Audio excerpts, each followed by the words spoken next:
What's up guys, it's Dave from UltraMegaDeathRay.com and I'm here to start off your week with a rant. What else? I just got done reading this article on Kotaku.com that was written by an anonymous game developer, which goes over the relationship between publishers and developers.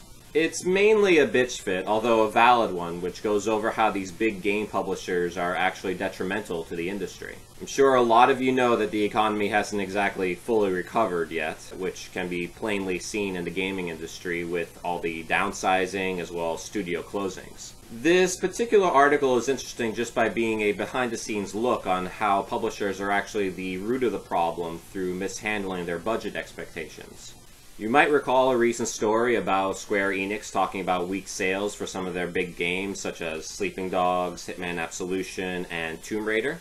Considering that Hitman Absolution and Tomb Raider sold about 3.5 million units each, you have to wonder how well Square Enix is handling their business, especially if these numbers are considered failures, and especially if it caused the president of the company to step down. One particular part of the Kotaku piece which really got me boiling was the fact that Metacritic score targets are thrown into these game developer contracts. So not only do you as the developer have to worry about making deadlines or making sure your game sells well, you also have to worry about this outside factor of a reviews board that's going to basically dictate that you get paid. Adam Sessler of Rev3 Games has given his reasons for the stain of Metacritic, which I've never personally known before because I don't really use Metacritic.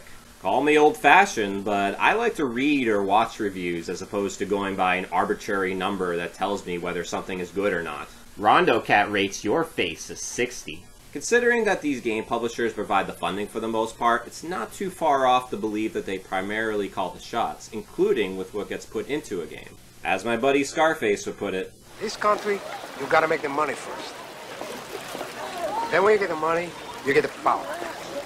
The article also makes the painfully obvious assessment that folks in these big publishing companies simply don't know much about games, at least not as much as you and I, the consumers. We're not expecting these people to be like MLG level pro gamers or anything like that, but it would help if they knew more than they do now as far as how you get from the concept of a game to an actual product. And it would help also if they keep out of the development side altogether. I mean, that's why you have a development studio in the first place, so that they can develop the game. Stop me if I'm wrong here, but as far as I know, a publisher is supposed to fund the project as well as provide marketing and the box art.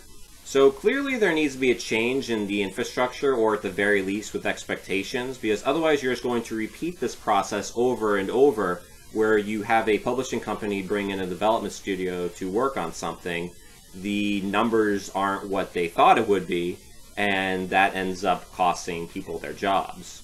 On the development side, of course, not the publishers. Why should they take any responsibility? At the very least, game developers can always go to Kickstarter route in order to get funding through consumers, which hopefully down the line will show publishing companies just how important they really are.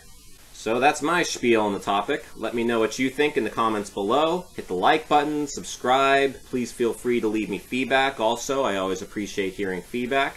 And until next time, this is Dave from UltraMegaDeathRay.com. Catch you guys later. Say hello to the bad guy. They say I'm a bad guy. I come from the bottom, but now I'm mad fly. They say I'm a menace, that's the picture they paint. They say a lot about me, let me tell you what I ain't. They say I'm a bad guy. Say hi to the bad